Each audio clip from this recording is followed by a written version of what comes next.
Oh, this is better lighting. Yeah, the lighting here is much better. Yes.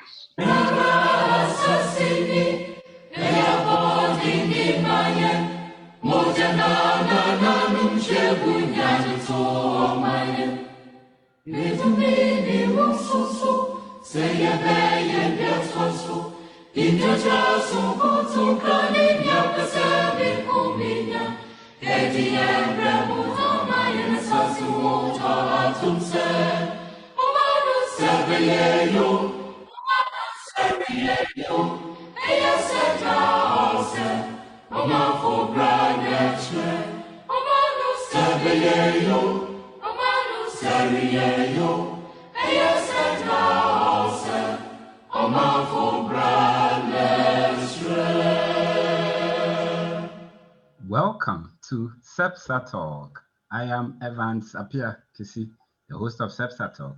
CEBSAR is Center for Better Society Advocacy and Research Africa.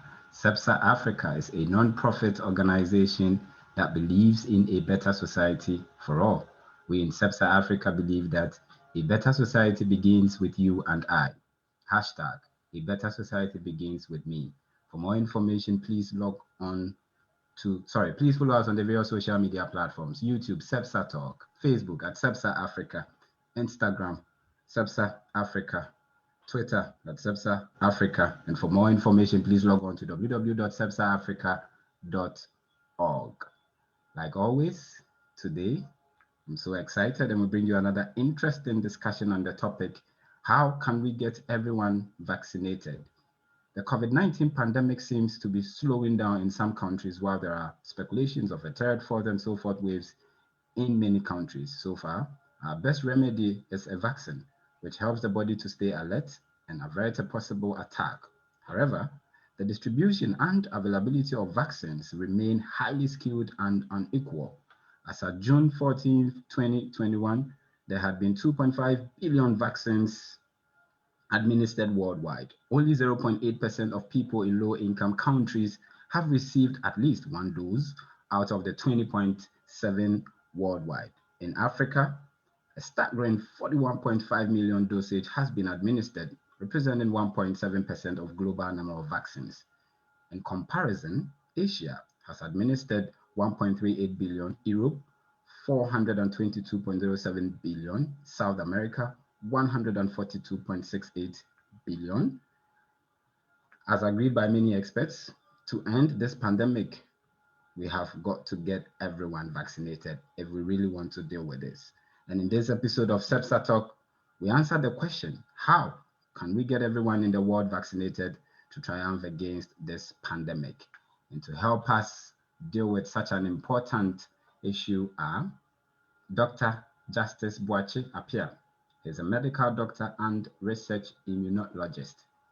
He's also currently a clinical research fellow, COVID-19 vaccines and therapeutic trials at the National Institute of Health Research, University College London, United Kingdom.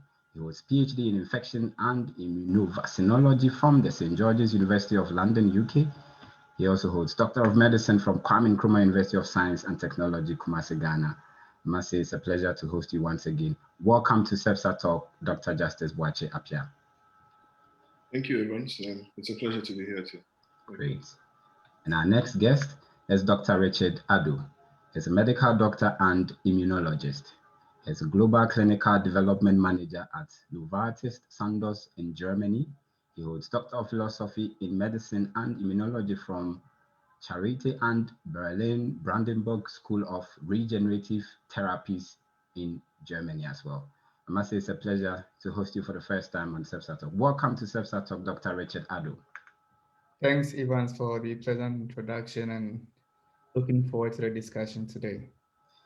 Great, and quite unusual. Today we have a third guest. He's Mr. Charles Quenny. He's a global health professional. He holds master's degree in international affairs at the Graduate Institute of International and Development Studies, Geneva, Switzerland. He holds master's degree in global health at the University of Geneva, Switzerland. Bachelor's degree in nursing science at the Kwame Nkrumah University of Science and Technology, Kumasi, Ghana. It's also a pleasure to host you. So welcome to CEBSAR Talk, Mr. Charles Quenny. It is also my pleasure to join my senior colleagues here for such a wonderful discussion in such time in history. So thank you very much for such a wonderful invitation. I look forward to this discussion. Thank you. Thank you very much. And also thank you very much, gentlemen, for making time with us. We really appreciate. And to our fellow Subsyrians, as usual, we are streaming live on Facebook. And so please don't forget to send in your questions and your comments. And I tell you, our experts here are ready to answer all the questions that you have, all the doubts that you have as far as vaccination against COVID-19 is concerned.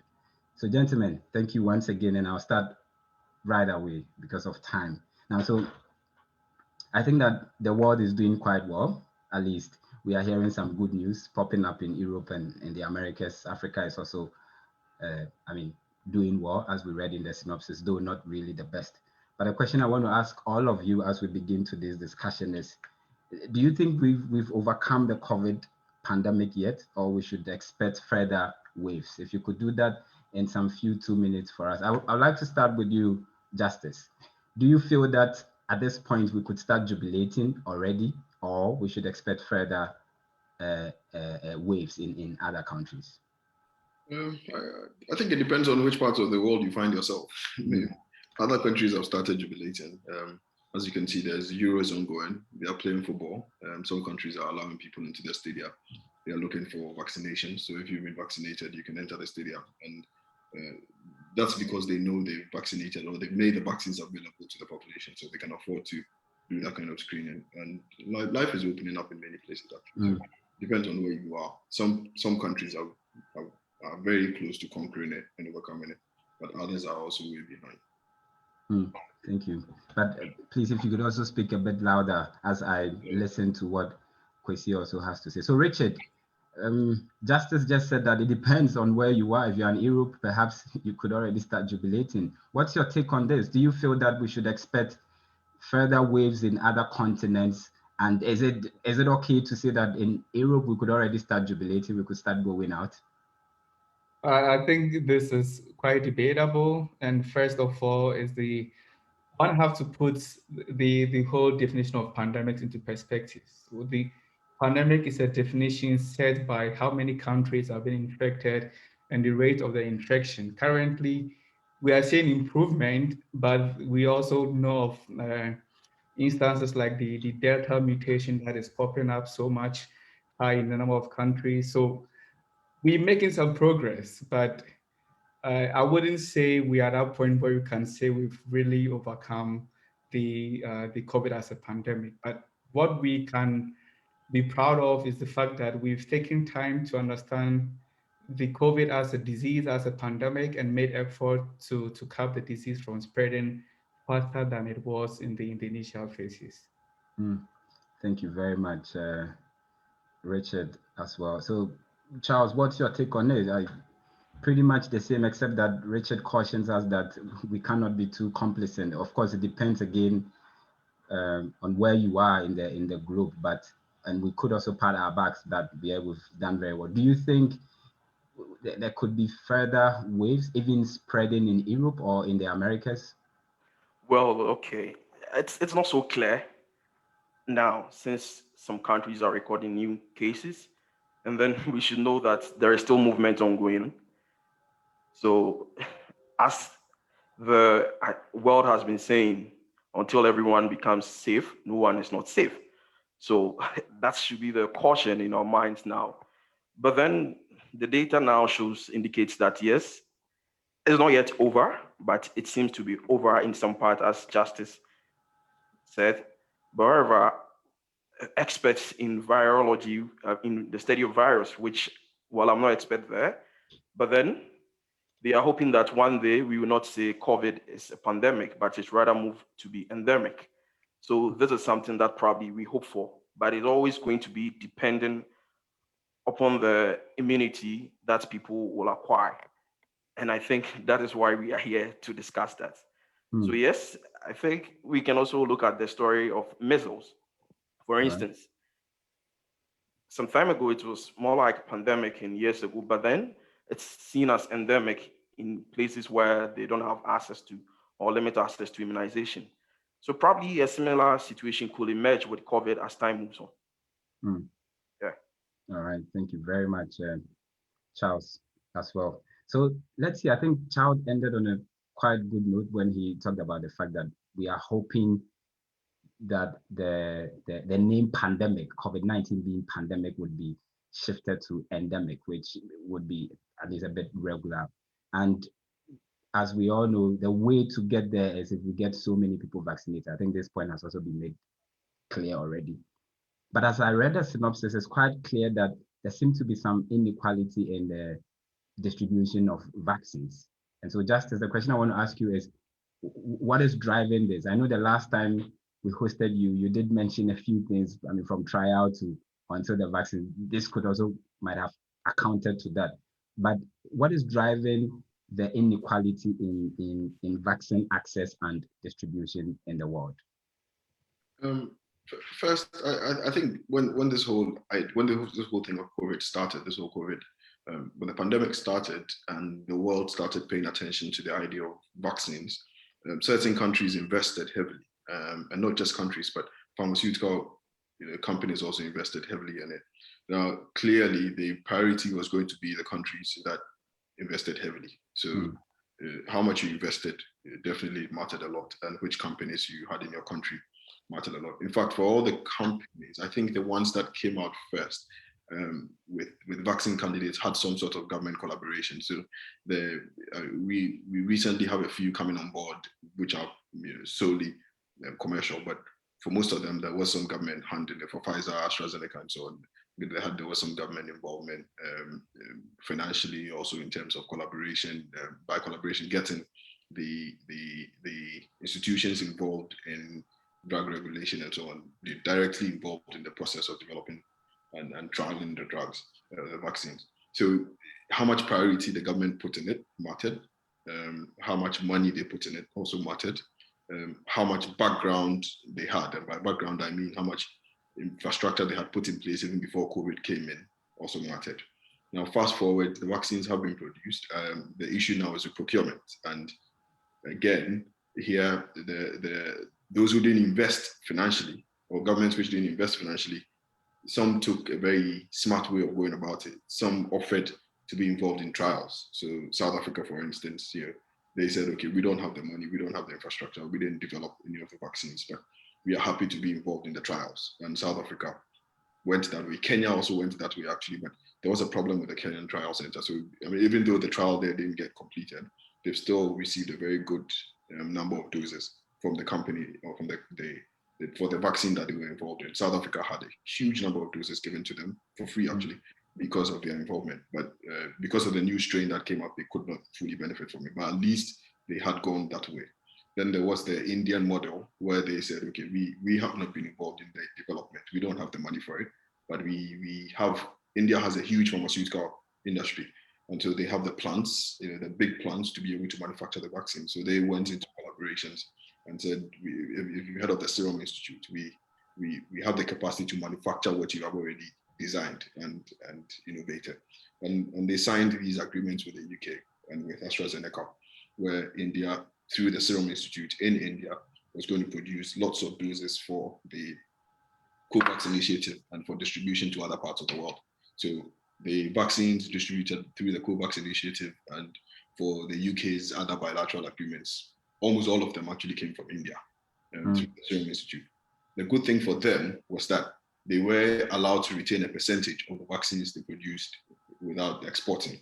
When things went south for them and their situation got out of hand, they managed to secure a full barricade of export. So they are not, at the moment, they are not exporting any of the vaccines. They have all to themselves. And until they are done vaccinating their population, no one else is getting any doses.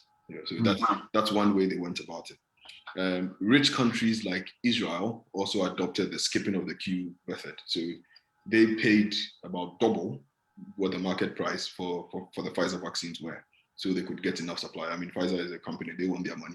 So even though there's a queue, if you would pay double the price, they would happily skip the queue for you. So Israel is actually currently, I think, second to the UK in terms of vaccine coverage. And they paid a huge sum for it, multiple times what was on the market. So people with the money, those who initially invested, those who had the money after that, those who took part in the trials, and those who have provided the plans for the manufacturing of the drug or of the vaccines have been those who have benefited. There's still a leeway for countries which are able to get into bilateral agreements, sort of with the producing countries.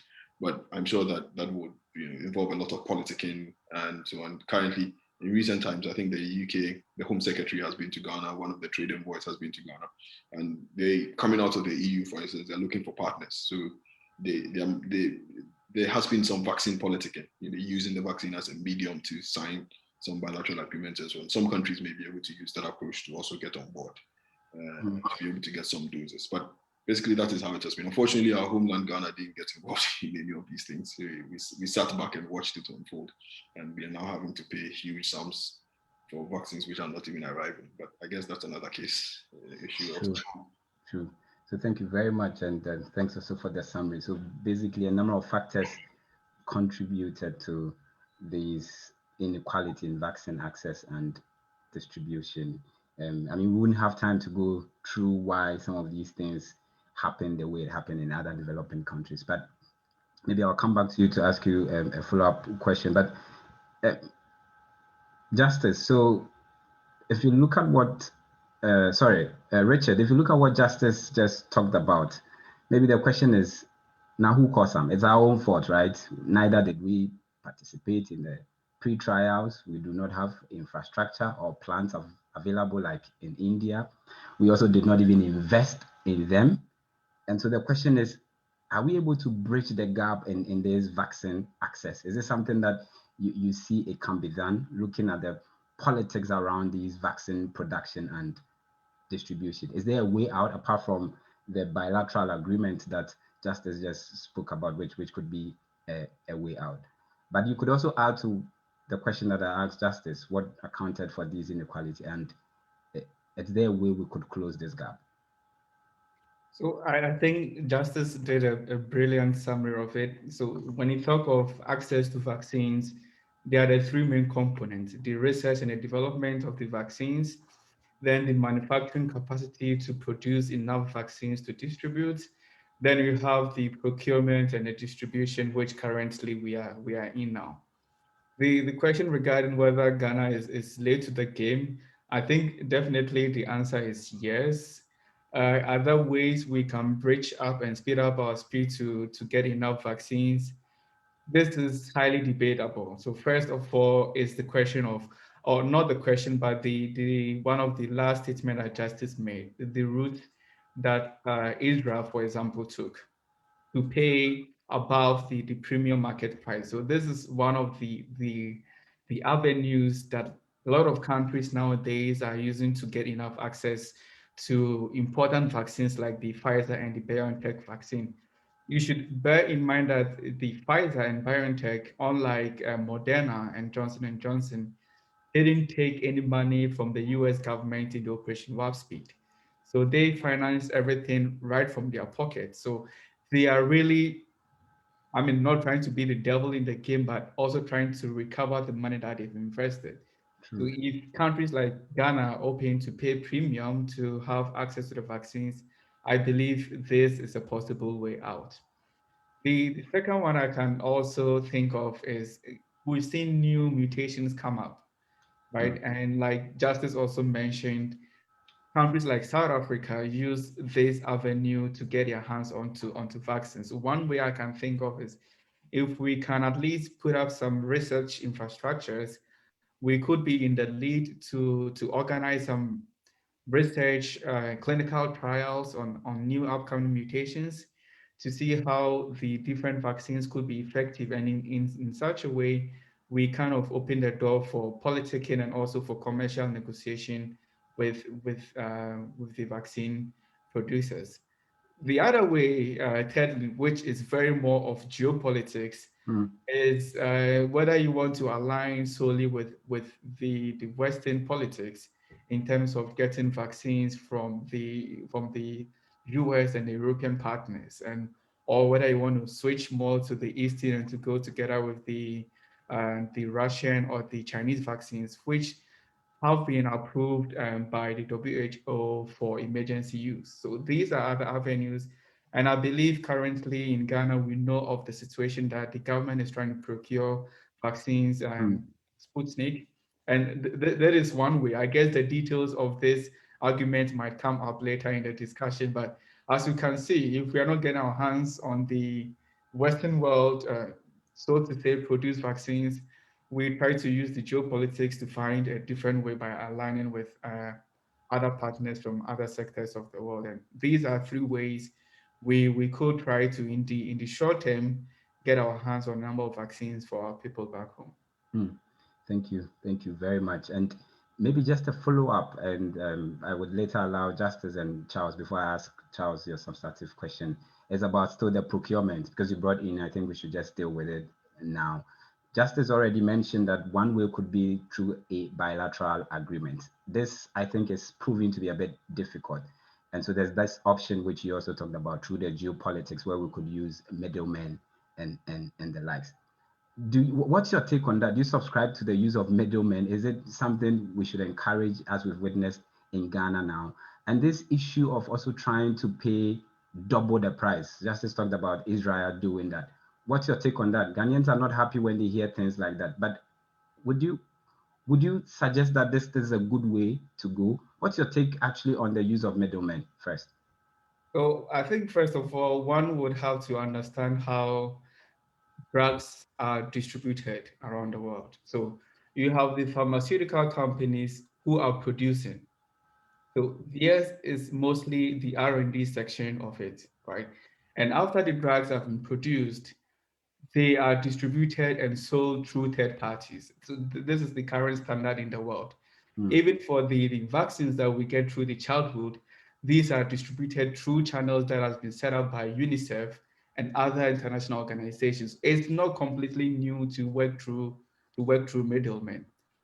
What I find a little intriguing in the Ghana situation is currently the vaccine manufacturers are open to have direct commercial interactions with governments. Okay. So unlike in previous cases where everyone has to go through the formal procurement, other governments setting up tenders, or they working through middlemen. But in this case, it's been a little different. The manufacturers are open to work with countries and multinations like the EU, where they have direct negotiation on what to pay for. And I think a country like Ghana, looking at our resources and looking at the weight that we could have played as a nation, I believe we could have forgone the middlemen entirely, right? But once again, one cannot know all what is in the background discussion, because it's not so easy to contact the manufacturers nowadays.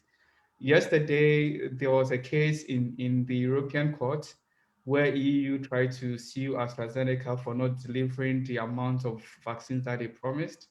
And they were trying to recover all their money. And the court in the end said, sorry, but yes, you have a case, but it's not the manufacturer's fault that they cannot deliver all the vaccines. They've promised other entities around the world, and also there's a manufacturing limit. And this is where probably the middlemen could use their already established connections to speed it up. So I think in a nutshell, I can't really say whether it's good or bad. One has to know all the dynamics in the game. All right, thank you very much. So, Charles, in a minute or two, what's your take on the use of middlemen? Like Richard also said, probably we don't know, we don't have full coverage of what went on at the background. Perhaps government tried, they tried reaching the manufacturers themselves, but to no success. Do you think they erred in the use of middlemen, and what's your take on the pricing that we are hearing? Yes, okay, thank you very much for this. But I think the use of middlemen in this time, it's very complex situation from my view, because you realize as Justice was talking, he explained the whole process of people acquiring, people getting themselves involved in R&D, and then others availing themselves for clinical trials. So it's done already. So you never had any access to the market. And then also, let's note that already the big nations were already holding the vaccines. There was some sort of vaccine nationalism ongoing, and it's still even going on.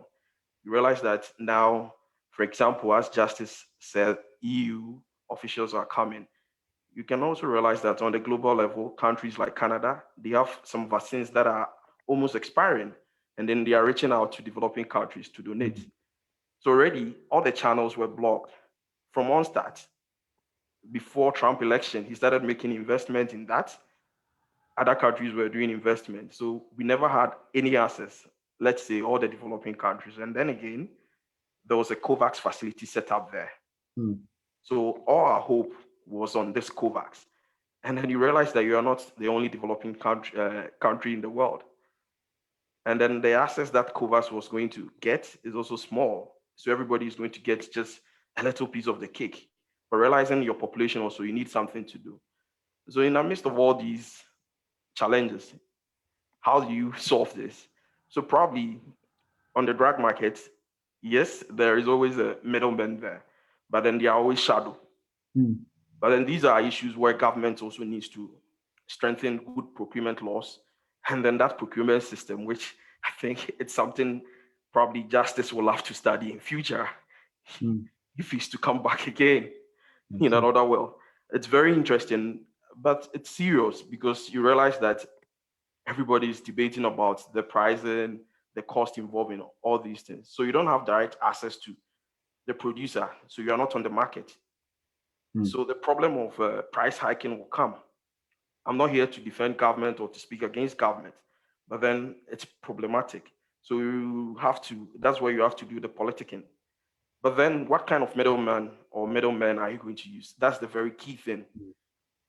It's very important for governments or anybody who wants to buy some of these things should know, because there are already existing people there. But with all of them being there also, you have to also look at the pricing the companies are already selling and then see whether what the middleman is selling to you is relevant. So I think if we're able to do this comparative analysis very well, then we can see. But then looking at our capacity, from my best view, since we will not have direct access to the market, yes, you might need a middleman. We already have COVAX. But one thing that also this COVID has taught us as Africans, and I think it's making us, if there was a time maybe the ghost of our forefathers can come, they will be happy now. You realize that all the politicians there was a feeling that we should all come together, enter the market as one. And then I must recommend Africa CDC. I think they did so much did so many things in this area, bringing people together, even bringing businessmen on the continent. Because if how the Russian vaccine came to the market, or even how they developed it, if you're able to get some preview information to understand, it's more like the whole national investment. Businessmen in Russia invested solely in that. So I think it's hard time as Africans and Ghanaians also, we should be thinking in that direction to avoid all these brouhaha about middlemen and all the other things. But in conclusion, I might not recommend middlemen, but then when situation demands, it might be your last option, but you should consider the pricing very well. Thank you. All right, thank you very much. And so, Justice, maybe a minute or two. You, in principle, if you listen to Richard and Charles, the use of middlemen is not new. It's something that has been practiced in the medical field or even in other fields, I guess. So my question to you is, you brought the example of Israel. I'm sure probably they even had direct contact with the various governments, but yet they still paid double the price. So did government do anything wrong? Like Charles also said, we are not here to defend any government, but do you think they did wrong if they have to pay double the price through middlemen? And what's your take again on the use of middlemen? I think Richard said two things which are key. The fact that one, the use of middlemen is not new, but two, it's also important who the middleman you're dealing with is. The pharmaceutical industries like to create a chain. And in that chain, they have established business partners they deal with, these are huge giants in the pharmaceutical distribution chain. So they don't produce, they are distributors. And so those are probably the middlemen the system knows and has dealt with over the years.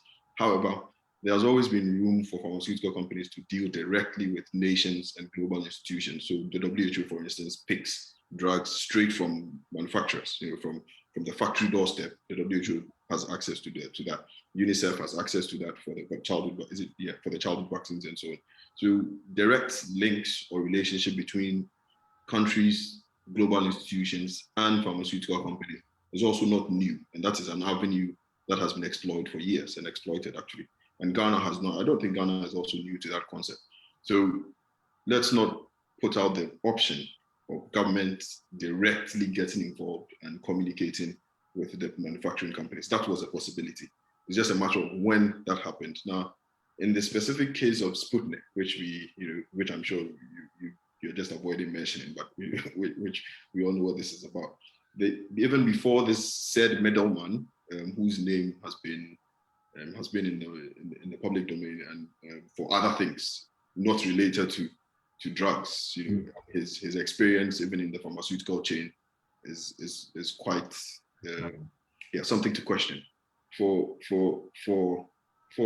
that particular Sputnik vaccine, it has been registered in Ghana. It has been looked at by the FDA. The Food and Drugs Authority in Ghana has looked at it, and I think they okayed it a couple of months ago. Now, the company that brought it into the country to do the registration is not the company that is doing the middleman job now. So that's another question, how another company comes in to register the drug. When it comes to the procurement, we are dealing with another middleman whose experience in the drug manufacturing space is quite sketchy. So middlemen are not new, but we will have to interrogate the possibilities. Was there the option of dealing directly with the company and we chose to go by a middleman? The middleman that was selected, was he or she, or was that company, the middleman may not even be an individual, maybe a company.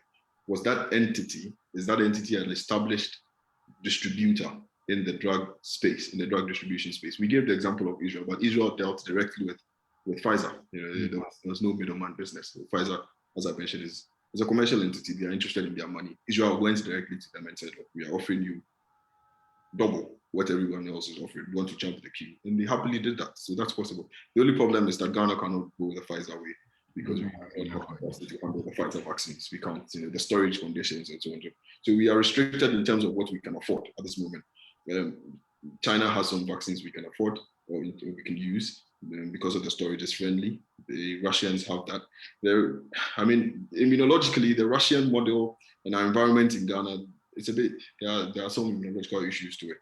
But I'm sure when the government decides to talk to technical people who understand how these drugs and vaccines work, they will tell them the downside to it and why the Russian vaccine may not necessarily be the best for us in our environment. And I'm being cautious in my words, in our environment, specifically in the African environment with respect to weather and the weather and then our microbiological environment. It's a bit, in the first place, that has to be questioned first, and we are going for it, and we're not buying just a few doses to come and conduct a trial. We are going full blast for something we have not tried in our environment. We are not sure may work, something theoretically maybe a bit problematic. So, I find the whole thing, it's unfortunate, but I find the whole thing troubling. I don't know who's advising government, and but it's quite troubling, to be honest. I don't know. I'm tempted to ask this follow-up question, but please do it briefly for me, because you mentioned something about the fact that the Sputnik vaccine probably might not have been tried in our environment. But my question is, beyond the storage capacities, that could be a problem. Does it really matter where it's tried? So, for example, today someone asked me that the AstraZeneca, for example, was not tried in Ghana. We were not part of the pre-trial test, right? But yet still Ghanaians receive it. My answer to him was, well, the people who were involved in the trials, there were Black people among. So does it really matter the environment where it was tried? It matters a lot. It matters a lot, especially when it comes to microbiological things, things to do with infections. The environment in Ghana is very different from the environment where the Sputnik vaccine was tried, not even in the whole of Russia, specifically in Moscow. If you read the paper, it was specifically in Moscow. I think about 20,000 people. There's no problem with the trial that was conducted. It looked genuine, everything looked clean, and the FDA has approved it in terms of safety, so they can assure you that safety-wise it's safe and it's good. The problem with it is the design. So and mind you, in designing these vaccines, the developers were thinking about their countries. Nobody was thinking about another country in this case. They did it for themselves. Now they've seen, we could sell it to these people and make money. So the problem is with the design. They use a vector. Now the vector is like is basically a virus shell, the shell of a virus. So they take the virus, take out all that is inside of it, and just leave the shell, because that easily enters cells. Normal viral infection, the virus will enter your body it will use its shell to enter your cells and do what it wants to do. So they've taken everything out of it, and then they put other things which are the COVID related or the COVID virus related things, which will help or make it a good vaccine, and they put it in. Now, the shell that they use is the shell of is an adenovirus shell. Okay. Now that adenovirus, they use the human one, which is capable of infecting humans. In our environment, it's so common. That's the virus that causes common cold. So in our environment, it's so common, absolutely common. Almost everybody has cold at some point. And so there's a lot of background immunity to it because you've caught cold many times. Your body already knows that virus. So once it sees it, your body knows that, oh, this is the cold virus. You don't catch cold anytime you have that viral infection because sometimes your immune system is able to overcome it.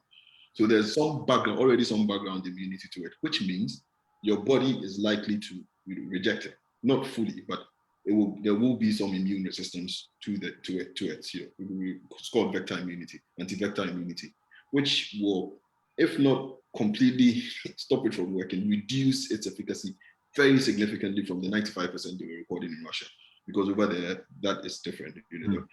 The AstraZeneca vaccine also has the same design, but they use a chimpanzee adenovirus. So the virus they use, the shell they use is that of the chimpanzee. So it cannot infect humans. And because of that, the background immunity to that is significantly reduced. And that is why they designed theirs that way. The AstraZeneca vaccine is designed to be able to overcome this problem that the Sputnik vaccine is presenting. So to know exactly how much of the efficacy this phenomenon will take away, we probably need to have conducted a proper trial in our environment. And that's why the AstraZeneca vaccine was trialed in South Africa as well, because they wanted the European environment, the African environment. They chose Kenya as well, which has sort of the same environmental conditions as us, so they could have a more balanced efficacy data. There were trials in Brazil, which has weather conditions quite close to us, not the whole of Brazil. Brazil is very wide. There are parts with very cold and parts. So these are details, sketchy immunological details which needed to be ironed out before going full blast to order for 5 million doses when you don't even know what efficacy you'll be recording in your country, whether or not it will work. But yeah. All right. Thank you very much, Justice. So, I come to you, Charles. We want to talk about the issue of vaccine hesitancy. I think this is also a whole issue and a whole topic to deal with. So I'd like to take your view on that. Is it really a big problem? I'm sure it might depend from where you are coming from, but what's your take on that? Issues around vaccine hesitancy. Do you find it to be a very big problem? Right, Evans. Yes, vaccine hesitancy. Let's look at it from this way. If you look at vaccines as a whole, if you are classifying top 10 public health interventions or impacts, vaccines will be a major one there. But then with all these benefits we've gained from vaccines over the years, as far as back, let's say not so far back, but we were not there in the 20th century where you realize that multiple of vaccines were given to children and then they've begin reduction in child mortality. We can go to data and look at all these things. So you can see the real impacts. But then the problem comes with all these things. So the vaccine hesitancy, it's just people refusal not to, or probably a delay to take vaccination. And why will this happen? And as you were saying, it's not necessarily about where you are. It's a whole global problem. And as far as back somewhere, I think in history, I think in something a little about medical history, somewhere in the smallpox era, you realize that there was strong anti-vaccine movement somewhere in the 1850s and then 1870s in places like the US, where the movement were talking against violation of liberty because there were laws that enforcing that everybody should be vaccinated against the smallpox. So you see, it's been there for long, but then you begin to hear more about it when there is a pandemic like this or there are problems. Already it's there. There are so many people who are avoiding childhood vaccination for their kids. I was watching one documentary and then I found something so humorous about that. I think they asked the host, was asking a friend why he's not suffering from polio. And then the answer was, he asked him why you don't have polio. He said, no, I don't. Yes, I don't have. And he asked him the reason. He said, no, I know I don't have any polio. There is no polio there. Then he made reference that because your parents vaccinated you, but then because you were a baby, you didn't have that preview information or anything of that sort. So one of the major problems or the key people when we are talking about vaccine hesitancy is focusing on parents because they are key deciders. I mean, looking at our context, where we are coming from, we still seek advice, information from our parents. So they are one sort of people that we can still look at. I think Justice will tell you in the UK still, there are even resurgence of these anti-vax movement there. So it's not a problem that is in Ghana, it's global. And then you and I might be following when the COVID pandemic started and Big Pharma started making an announcement of vaccines. You realize that people were scared and a little bit skeptical. They make reference to past history.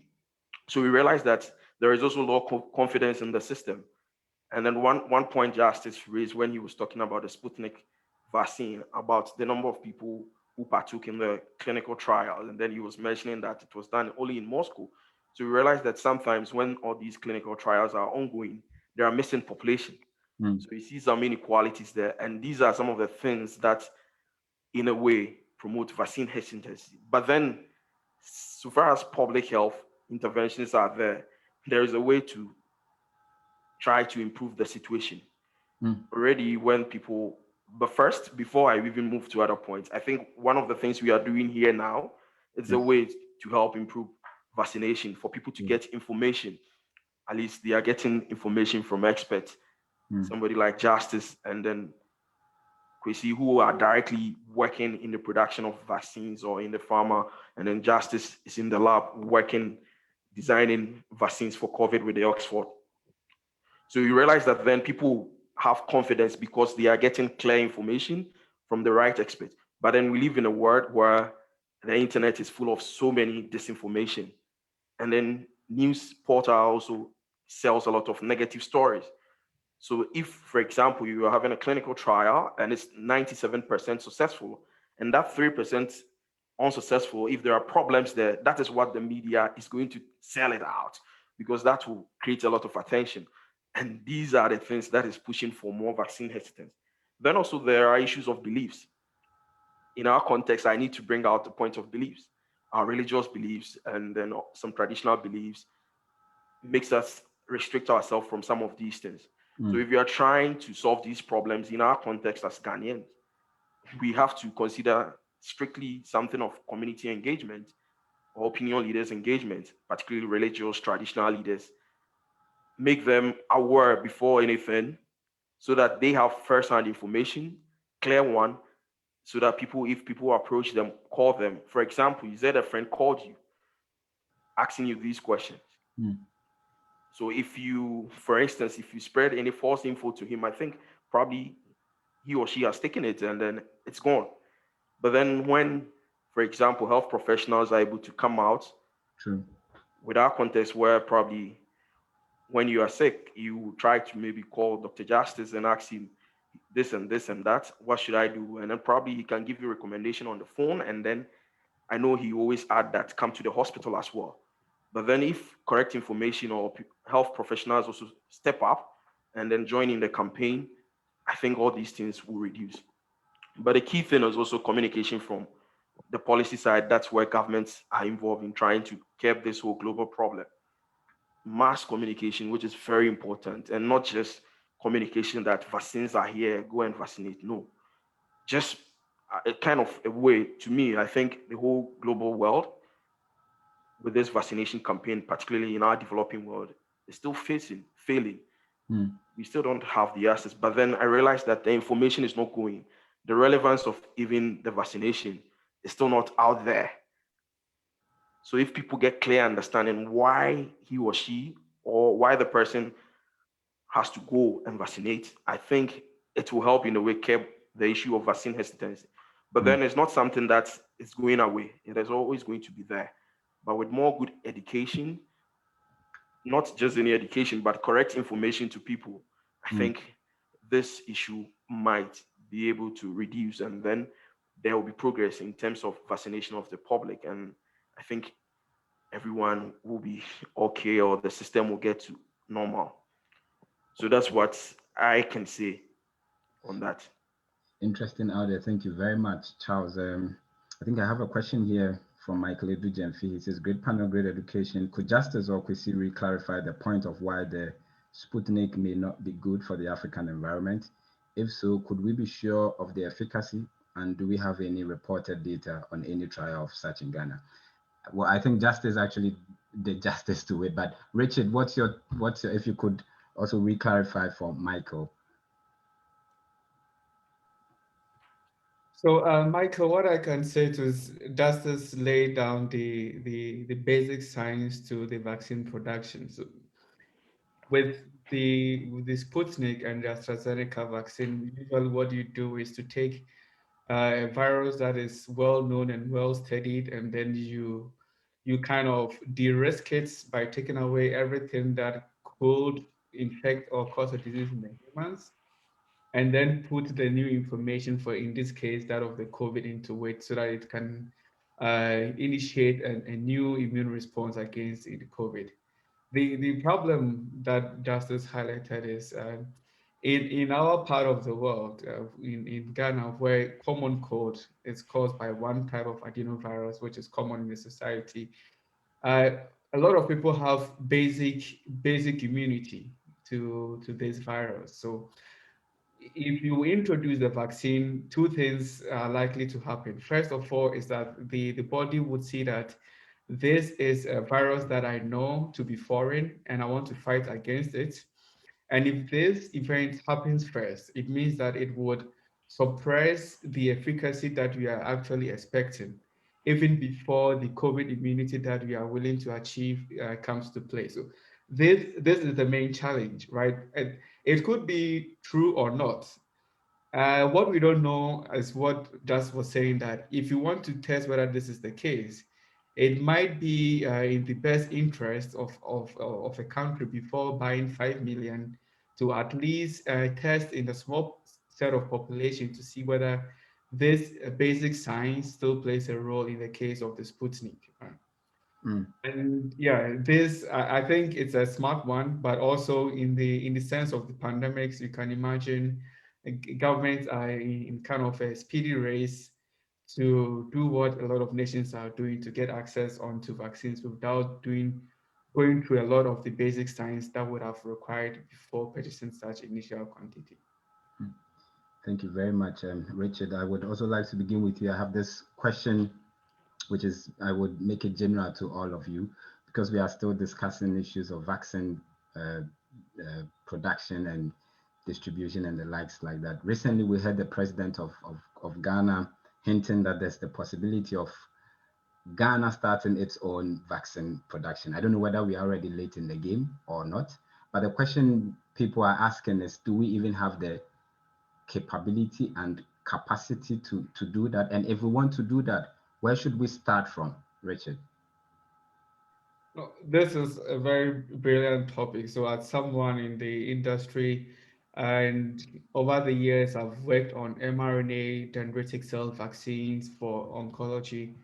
I think first of all, one has to be realistic. You know, the such objectives, such ambitions are very laudable. That to be able to produce your own vaccines, your own drugs, it's really marvelous.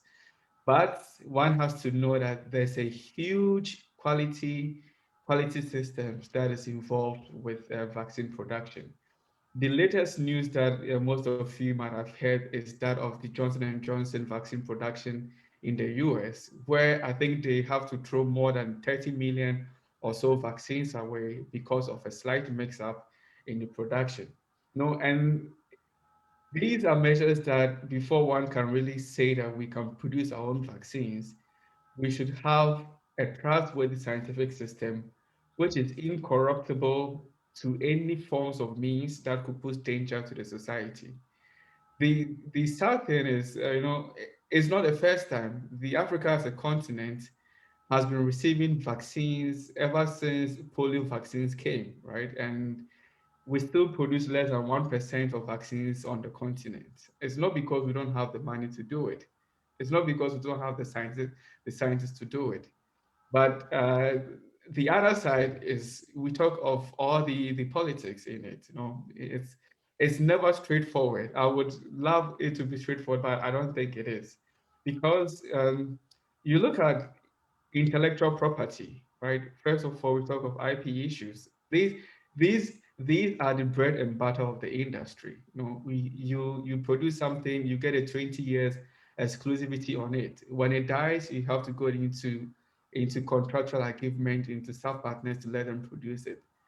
This is a big topic, which is currently going on the WTO, the World Trade Organization, how to go about it. Until these things are really kind of taken care of, you could set up, build the factories, build whatever you want to do, but it will become like the dead factories that we are currently seeing in Ghana. And so that would be my last take on the topic, and I'll let Justice and Charles throw in their points to it. Okay, before I invite Justice, Justice, you could add to it later. So I just wanted to ask you a follow-up question, actually, Kwesi or Richard. So Africa produces about 1% of the total vaccines globally, but specifically Ghana, do we have any past experience? Because this question was more specific to Ghana. Do you have any past experience with vaccine production? Absolutely zero. So we've never produced any vaccine. With all the records that I know, no vaccine that has been used in a society was produced locally in Ghana. Okay, so Justice, do you think we can do it? I mean, Richard talked about the fact that, I mean, at one point I understood him to caution us against quality issues, but then he also ended nicely by saying, well, it's not about money, and it's not that we do not have scientists to do that. Perhaps it's about leadership, I guess. But do you think we can do that if the president, he seems to be so positive, you know, very ambitious, that very soon we'll start producing our own vaccines? Are we capable of doing that? And how should we start? God, all things are possible. I mean, yeah, it's ambitious. It's very ambitious. I don't think we lack the human resource. I've come into contact, working on these vaccines, I've come into contact with a number of Ghanaians, unfortunately out of the country, who are very actively involved in the vaccine industry. So, and Ghanaians in the general pharmaceutical manufacturing chain, in and out of Ghana. I got involved with a number of Ghanaian immunologists who also have some very good understanding of the vaccine science. So human resource, I don't think it would be too difficult to assemble a team, to push it. But the realistic thing is that it's a huge financial investment, which may cripple our budget for a year or two if we try to venture it. The research and development is a very big deal. Currently there are a number of vaccines on the market, but so many have been trialed. There were so many that went into trials. Just a few actually passed the trials, and it's huge financial investments to go into it. You may be putting $1 billion into a drug, into one vaccine candidate, and end up failing trials. It does happen. So, and that's why the pharmaceutical companies try to make their money for whichever product they succeed in getting onto the market. For each product they bring onto the market, many would have failed trials, and the number of drugs or vaccines which fail trials are actually more than those which pass. So it's a big market. I think we need to be realistic, and in being realistic, I don't think our first shot should be at investing in development. Yes, in development. Richard mentioned the issues of IP and so on. The pharma company, the big pharma companies have huge legal backings. Not like Ghana cannot match. Ghana can, which ensure that if they have developed something, you cannot produce it during the period where they are given the sole authorization to do so. So that will not be possible within that time. However, we can go the Indian style, which I very heavily recommend. So what India did, and they did that before COVID anyway, a number of years ago. For some reason, they had foresight into the vaccine industry and realized, look, this is going to be the future. There are currently vaccines in development for cancers, for all sorts of infectious diseases. So they thought, look, this is the future. Let's invest in this. And they set up the Serum Institute. They went around scouting for their professionals who are in the industry, working in various countries abroad, brought them home on good salaries and so on, set up a high, top quality level just the factory, basically the factory. They're not doing much development there or much innovation there. It's basically a factory with very good quality controls to produce vaccines. And currently they produce about 60% of all vaccines used worldwide. We know that economically, India is a very good production place because of how cheap labor is over there, the population dynamics favor it. They present a very big market if for production of if you produce it. The Indian population alone is enough to give you your money back, that sort of thing. So they invested in that. So when COVID came along, they went into a collaboration with AstraZeneca and said, look, if you would sort of give us what's the word for it, the franchise, we can produce the vaccines so that what you produce in the UK and in Europe will basically be for your population, and then we can serve other parts of the world for you, and then that would reduce the pressure on you. And they managed to, they succeeded at doing that. So they were supplying other parts of the world. The good part of it was that they also got a very good percentage of the deal of vaccines for themselves. And as I mentioned earlier, when the situation got out of hand for them, they managed to secure an injunction on exports. So currently, until they are done vaccinating themselves, nobody is getting. But they would not have had this opportunity if they did not have the factory within. So I think the first step would probably be to go into manufacturing, factory basis, collaborating with the companies with the patents to go into manufacturing. In future, when we've generated enough income and we can get into risky ventures, then we can go into research and development. In the meantime, the whole vaccine development thing is in stages. So there's the preclinical. The preclinical is the lab work. That's where you do the lab work. You test the vaccine in the animals. You develop the vaccines. You test in animals. The human part is the most expensive part. Doing the trials in the human beings. So we can put money in for our Ghanaian scientists to work hard at doing the preclinical things, the lab things. That's not too expensive. We can afford that. I think Ghana can afford that. We can invest money into that, give our scientists enough resources to be able to try these things. If we want, we can also set up a top class. So where I work, for instance, is a world-class trial center, clinical research trial center. So we basically trial vaccines. So for all the vaccines on the market and even those yet to come, we are trialing them in humans. We have the facilities to conduct the trials. So the companies, design, they produce, they do all their trials in animals. When they get to the human clinical trials, they move it over. And then we conduct the trials on humans. So Ghana can also go that way. And they basically pay us to do the trials, to conduct the trials for them. So it's an income generating venture, actually. We don't spend on that. So we can go into collaborations with these huge pharmaceutical companies and say, look, we have a first class trial center here. We can trial a drug for you. And it comes with advantages. You can get percentages of the drugs. You can get free vials. You get a lot of money for doing all those things. So there are many ways of going about it. But to say that in the president's term, by the time his term is over, we will probably be in a position to produce our own vaccines. That may be a bit. All right. Thank you very much, Justice. Charles, what's your take? Do you agree with them? I mean, I think Richard says that it's not going to be easy, to be real. We do not even have any experience so far. Justice has proposed other things we could do, either going into manufacturing or certain trial centers. Do you think the government should abandon this ambitious goal? Well, I think in a way I agree with what they've shared so far from the actual realities of producing vaccines. But then I think the COVID and all these outbreaks have led to some sort of urgency. And then the first thing that has done is renewal of public commitment. And I believe that this is creating that unprecedented kind of alignment around vaccine manufacturing on the continent. Well, the government of Ghana said that, but then you realize that it's not only Ghana that's saying it. So far, I think about 9 countries have been profiled in terms of potential vaccine manufacturing. Not necessarily that if you've been profiled, you can just go and then start. It might take longer time. But for instance, the reason why maybe Ghana is on top of this, that recently, I think either last year or last 2 years, Ghana received the certification, the maturity level 3 from WHO certification, which on the continent kind of push the country to certain level in terms of regulatory. But then one thing that to me, I'm liking about all these political statements, yes, they are politicians too, but then we can also hold them accountable as citizens and refer them back to their statement. Because in 10 years' time, most of the countries, if you remember when Justice was making one statement in one of the comments about the supply on the continent using UNICEF facility and then Gavi facility, where most of the vaccines come into the country. But in 10 years' time, most of the African countries will not be able to use through the Gavi facility because of the level. We move from the developing middle income to move to most about these countries move to the middle income level. For instance, South Africa does not have access to Gavi.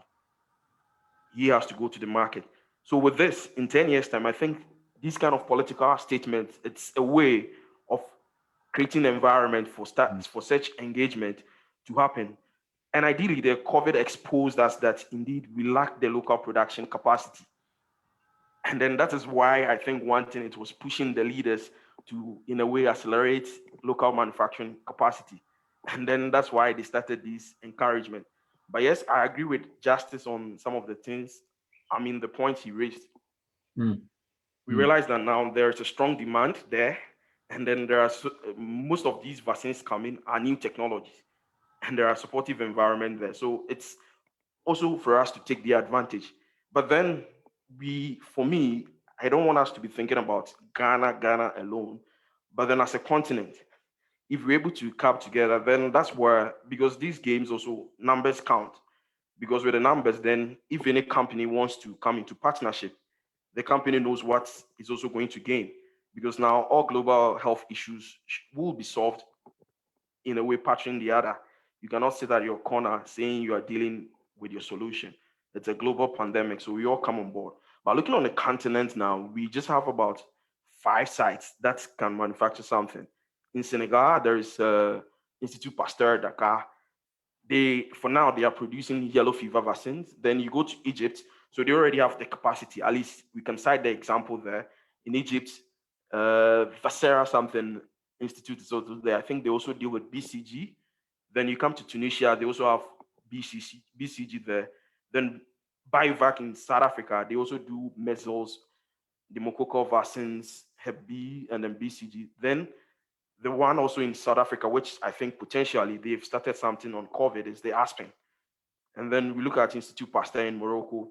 Then Public Health Institute in Ethiopia also cites something. Then Nigeria, just our neighbors, also thinking biovaccines, they also have these plans to do this. So all these areas are already existing. And then we have 5 solid that is producing. So to me, I think that if we come together as one people, looking back what our forefathers wanted for us, I think it's time. And that's what the political leaders were saying or have been saying. They were all making announcements. Rwanda president talked about mRNA vaccine, how to partner with them, when there was one African vaccines manufacturing conference by Africa CDC. So now the first point, what the politicians is doing, or they are specifically Ghana, the president is doing, which in a way I agree with him, is the agenda setting he has done. So he has made the statement. Probably others might consider it as being rhetoric, but then the agenda has been set now. So it's up to us to start the coordination. And I like the point when Kwesi raised about strengthening about the regulatory so that there will not be substandard certification. And that's another point that we have to focus after the agenda setting and the coordination. We should need a strong regulatory strengthening capacity or a regulatory system. And then that's where then the demand certainty will come. And then the key thing that's very important will be the access to finance, where I think someone cited the example of J&J, a whole lot of doses just spoiled, which is going to cost. So we need access to that kind of finance there. And then we focus something on talent, where probably there might be skill shortages in these biotech kind of things coming on in our environment. So that's where maybe we can partner with others. So now for me, I just agree the agenda has been set. What is next? We just need to coordinate. It cannot be now. If it's a STEM, then I think that one is not possible. But now the agenda has been set. What are we doing? We just have the strategy.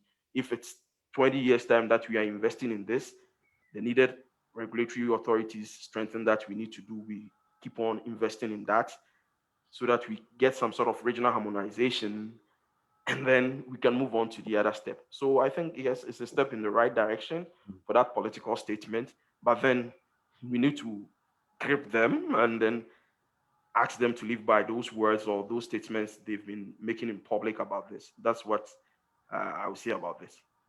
Thank you very much, Charles. And the point that you made is also being echoed here by Michael. But to add to it, I'll read what Michael said. He says, I think the quest to produce vaccine is not Ghana specific, but Africa. Ghana may only play the host, but the professionals and resources will be drawn from the continent. But it should be not just about vaccines, but rather the whole business of biomedical innovation. But I also think in as much as we cooperate or collaborate with other countries, we should also have our own system in place. At least even if we would go into manufacturing or the trial center that Justice talked about, I think this would be good. I like the idea that this promise is not even in isolation, but it involves the whole of the continent. But I think Ghana alone should also take a specific look at how, as a country, we could do well. There's a question here for you, Richard. I don't know if you still have time. Our time is up, but we've been given additional 10 minutes. It's already 6 more minutes. But there's a question here, then I come and take your concluding remark for you, Richard, about the Johnson & Johnson that you alluded to. It says that, so what happens to those who have already received those jabs? The answer is straightforward. Nothing happens. So usually you produce a vaccine, and after everything is done, it goes through a QC process before it is released. So everything that was released before this was found, let me put it this way: the vaccines are produced in batches. So, and each batch is released based on specific quality criteria. So everything that was released for public use was certified to be okay, with the exception of what was discovered to have certain substandard problems. So for now, there's no concerns regarding those who have received initial batches of the Johnson & Johnson vaccine. Thank you very much. Because of our time, I'm going to do this. I would ask like 2 questions in one to each one. So please be mindful of the time for us. So I'll start with you, Justice. We've heard about issues around vaccine passports. What is it? And as you conclude, what would you, or let me put it this way, why would you advise people to get vaccinated? I guess the answer is straightforward. So it's more like, what would you say to people so that we could reduce this vaccine hesitancy?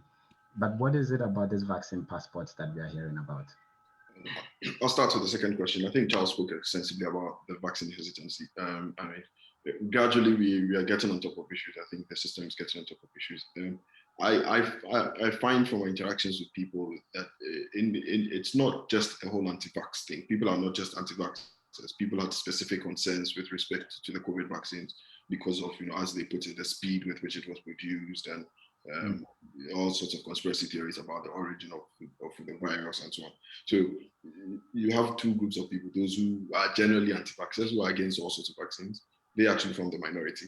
And then you get a majority of those who were hesitant with this being people who had specific concerns on COVID vaccines. I think Charles has allayed the fears of many. Take it. Even if you didn't believe it in the beginning, now you've seen that so many people have been vaccinated and life is going on.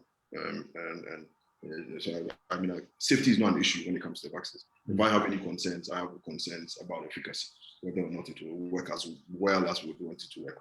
But we don't have any concerns about safety. That's not an issue at all.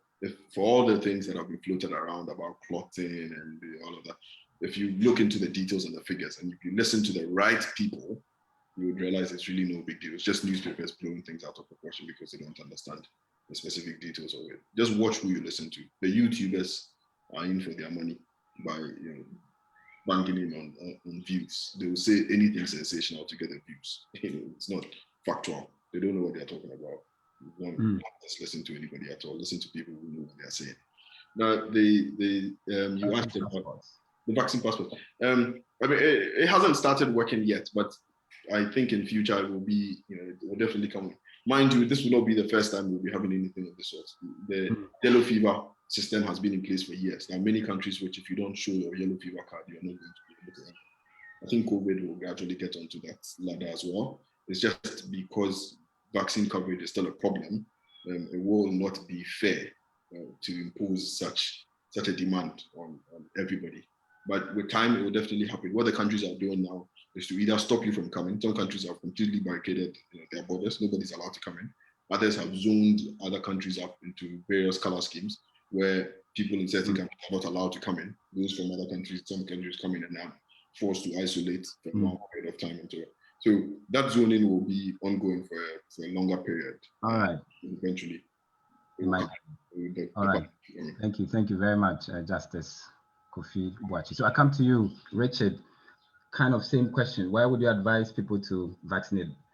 Justice already said that safety is no longer a question, which is true because now a lot of people have been vaccinated. We don't hear of some of these strange side effects, but people are also still worried, especially I hear questions like, so when you get vaccinated, we are told you still could be carrying the virus and you could even pass it on to someone who is not vaccinated. And so this in a way increases their hesitance. So why would you advise people to vaccinate? And if you could deal with that question of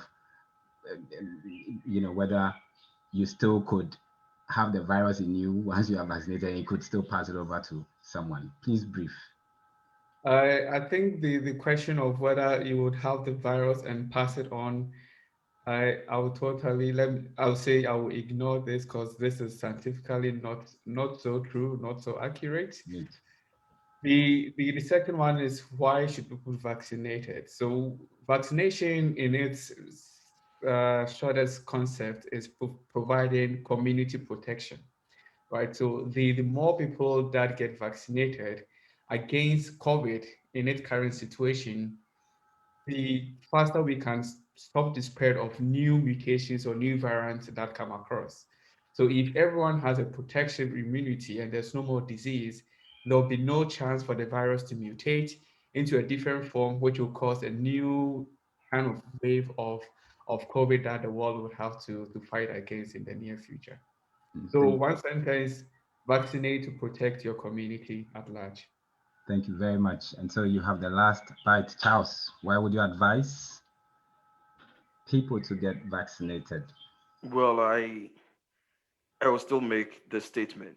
If you are living in Ghana and you're a young person, just visit back the place you were. I mean, people even from 40 years going can still go and trace back their hospital records. And then you realize that you have a lot of doses of vaccines in your body. And then you've been existing all this period of time. The only challenge that you were raising about people talking about how fast this was that this happened in a pandemic. It's a global one. Most of the process that goes through, instead of maybe 6 months where it might be in a queue for regulatory purposes, it bypassed the queue. So if there are already existing vaccines there, because this one is needed as soon as possible, we don't let it join the queue. And that's why it came out fast. And then we should also embrace technology. For example, if you talk about the mRNA vaccine, it's a new technology. And that's also, well, let me just go back to the point of vaccine passport. It's nothing new. As Justice said, yellow fever card. So now we are in a tech world. So you don't hold a card. Probably it get missing, or probably people can even issue fake one. But this, you vaccinate, and then already the system captures you. So you already have your data already digitalized there. So everywhere we go, we can see that, okay, you've already taken this. You don't need to be moving about with that. So it's just simple. You first used to just pay the mate your trotro fee, but now you don't have access to mate. You just have to buy your ticket in a modernized way. So that's all. In the end, I will encourage everyone to vaccinate so that life will be normal, so that travels will go on and businesses will go on. Or if it continues this way and there is another lockdown, there's going to be so many problems and challenges again. Well, thank you very much. And I'll still remind each and everyone to tell a friend to vaccinate. All right. Because vaccines work. Thank you very much. And I also would like to emphasize a point that you made and has been made by others, that get the right information from the right people. Like Justice also said, now issues around safety of these vaccines is no longer a thing, as a lot of people have been vaccinated and we no longer hear things. I'd like to end with a message from AK Mensah. He says, on vaccines hesitancy, I realize most often the information ministry mostly holds press conferences, but these are mostly concentrated in Accra. How do we get the information devolved to other distant areas? Mind you, many of these distant communities do not even have access to electricity and internet as well. So I guess it's a word of caution to the Ministry of Information in Ghana. Let's spread the information to these rural areas so that it would help reduce the issues around vaccine hesitancy. Thank you very much, gentlemen. So today our guests have been Dr. Richard Kwesi Addo, Dr. Justice Kofi Boakye Appiah, and Mr. Charles Ukweni. I am Evans Appiah Kisi. Don't forget to subscribe to our YouTube channel if you've not. We would also upload this video on our YouTube. Just go to YouTube, CEBSAR TALK at YouTube, and you will see a lot of videos that we have. Thank you very much, gentlemen, for your time. We're grateful. It's a pleasure hosting all of you. Thank you, and see you next week. Bye-bye. Thank Thanks you. for hosting us.